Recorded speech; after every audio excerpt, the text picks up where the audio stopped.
America ने Israel को $7 billion से ज्यादा की कीमत के नए हथियार देने का ऐलान किया है। प्रेसिडेंट ट्रंप ने इजराइल को 3000 हेलफायर मिसाइलें जल्द से जल्द भेजने का आदेश दिया है।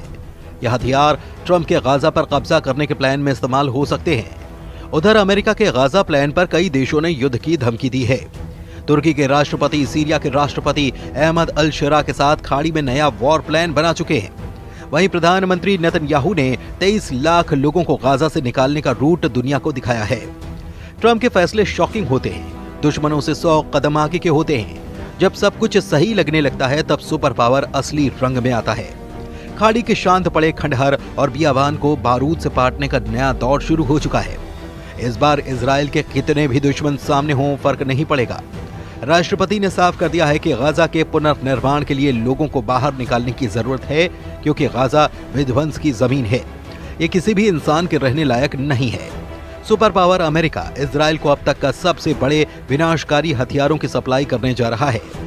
नेतन्याहू को ट्रंप की तरफ से $7.4 बिलियन कीमती विनाशकारी गोला बारूद की खेप मिलनी फाइनल हो चुकी है। इजराइल को अमेरिका $6.75 बिलियन की गोला बारूद से अजेय बनाने जा रहा है, जिसमें 166 छोटे बम, हजारों गाइडेड किट, 3000 हेलफायर मिसाइलें भी शामिल हैं। बताया गया है कि इजराइल को मिसाइलों की डिलीवरी जल्द से जल्द मिलेगी। गाजा युद्ध, लेबनान युद्ध, यमन फ्रंट और सीरिया में जब थोड़ी सी शांति आई है, तब अमेरिका इजराइल को इतने हथियारों से लैस क्यों करने जा रहा है? क्या ट्रंप के दिमाग में इजराइल के लिए कुछ विस्फोटक रणनीति तैयार है? आखिर इजराइल अब भी हमास के सफाई की जिद पर क्यों अड़ा है?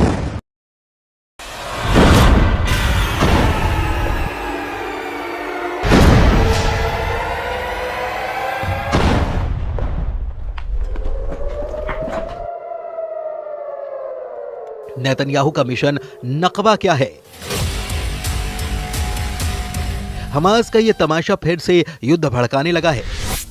इजराइल के बंधकों के रिहाई को ग्रैंड शो की तरह पेश कर रहे हमास लड़ाकों को इजराइल से जड़ समेत उखाड़ फेंकने का मिशन ऑन कर चुका है।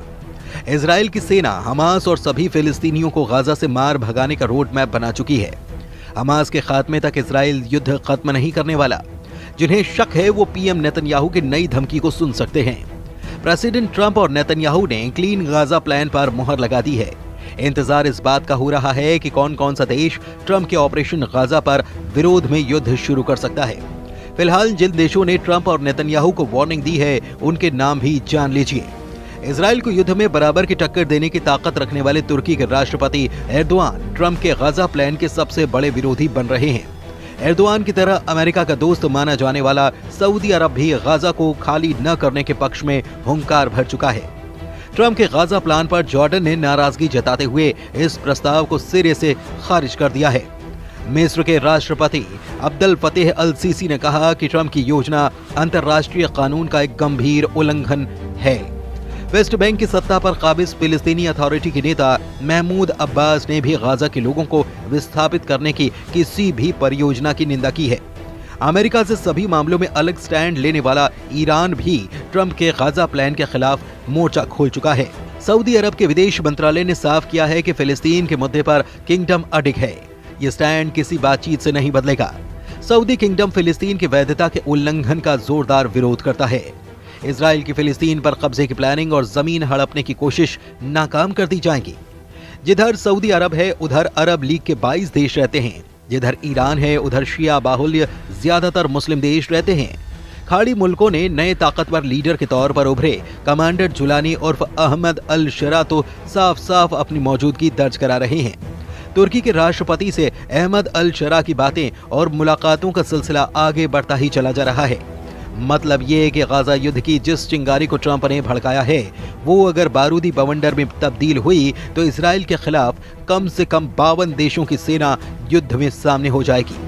ऐसे में सवाल है कि क्या भारी विरोध के बाद ट्रंप बैकफुट पर जा सकते हैं? क्या नेतन्याहू गाजा पर रुख पलट सकते हैं? फिलहाल तो इसके कोई आसार नहीं नजर आते। इजराइल ने ट्रंप की घोषणा के बाद गाजा की सफाई का ड्राफ्ट भी बना लिया है। इजराइल डिफेंस फोर्स ने गाजा खाली कराने का पूरा रूट नेतन्याहू को दिखा दिया है।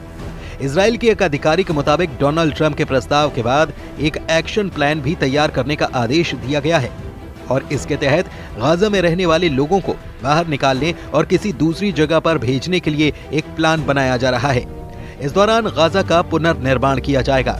हालांकि इजरायली अधिकारी ने फिलहाल ये साफ नहीं किया कि अगर गाजा से लोगों को बाहर निकाला जाता है तो फिर उन्हें कहां भेजा जाएगा, लेकिन जो बातें पता चली हैं उससे कुछ रूट की जानकारी के संकेत मिल रहे हैं।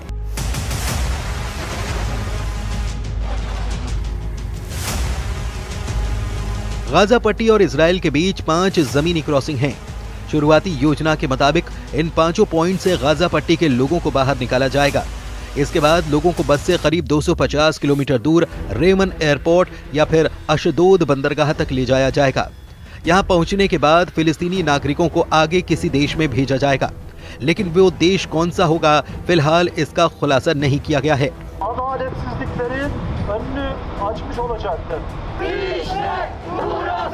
प्रेसिडेंट ट्रंप ने जिन देशों के नाम बताए थे उन्होंने इस पूरे प्लान को गाजा के लिए खौफनाक बता दिया है, यानी कि मिस्र और जॉर्डन गाजा के एक भी आदमी को अपनी जगह नहीं देने वाले।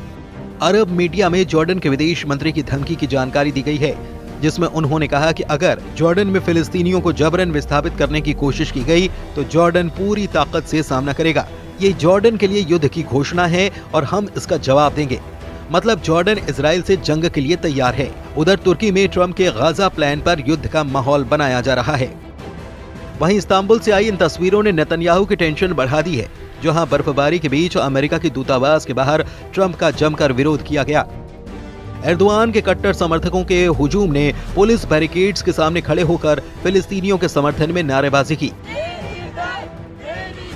प्रदर्शनकारियों ने ट्रंप और नेतन्याहू के पोस्टर के साथ गाजा पट्टी के हक में आवाज बुलंद की। इससे पहले एर्दोआन और अहमद अल शरा की मीटिंग में भी ट्रंप के गाजा प्लान को लेकर चर्चा हो चुकी है। अल शरा से मीटिंग के बाद एर्दोआन ने अपनी खुशी का इजहार हर मसले पर एक दूसरे के साथ होने के ऐलान के साथ किया। यानी अगर ट्रंप और नेतन्याहू ने फुल प्रूफ तैयारी कर रखी है तो तुर्की और गाजा के हक में आवाज उठा रहे देश भी युद्ध से पीछे नहीं हटने वाले। ऐसे में गाजा का क्या होगा? 23 लाख लोगों का क्या होगा? क्या गाजा फिर से 1948 का नकबा झेलने जा रहा है? फिलहाल गाजा का हर आदमी अपने घर से बाहर है, अपने ही इलाके में शरणार्थी है। गाजा की 23 लाख की आबादी में से 90% लोग विस्थापित हैं। कौन किस हाल में रह रहा है ये तस्वीरें बखूबी बयां कर रही हैं। खान यूनिस के इलाके में हजारों लोग अस्थायी टेंट में रहने के लिए मजबूर हैं। तेज हवाएं और बारिश इन तंबुओं को उखाड़ती हैं, नुकसान पहुंचाती हैं, लेकिन लोग फिर जैसे तैसे मरम्मत करके उन्हीं में रहने के लिए मजबूर हैं। कई बार लोग रात भर नहीं सो पाते। युद्ध विराम के बाद भी बमबारी यहां बंद नहीं हुई। भूखमरी और मौसम की मार ने गाजा को मृत्यु लोक में तब्दील कर दिया है। फिर भी लोग अपनी जमीन से बेदखल होने के लिए तैयार नहीं हैं। 77 बरस पहले जैसी तबाही गाजा ने झेली, सब कुछ वैसा ही फिर से होने का खौफ यहाँ पर पसरा हुआ है। अमेरिका का गाजा में बढ़ता दखल कई खाड़ी मुल्कों की तबाही का सबब भी बन सकता है। इजराइल के लिए हर लिहाज से अब माहौल मन मुताबिक है।